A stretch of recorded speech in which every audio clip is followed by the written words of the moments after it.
সন্ততি যারাই আছেন আজকে সবাই সেই মায়ের আত্মার সদ্গতির জন্য কামনার্থে মঙ্গলার্থে আমার প্রাণ গোবিন্দ চরণ প্রাপ্তি কামনার্থে আজকে ভাগবতী আসর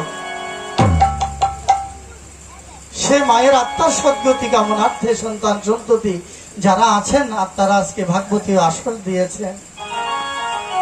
সে মায়ের মতো আপন কেউ নাই, মায়ের ঋণ কোন সন্তান শোধ করতে পারে না। আমার গৌরাঙ্গ মহাপ্রভু পর্যন্ত বলেছেন যে আমার নাম আগে নেওয়ার দরকার নাই, যদি তুমি জয় শ্রী শচী নন্দন আমার মায়ের নাম যদি তুমি আগে নাও তাহলে সব থেকে বড় খুশি আমি হই।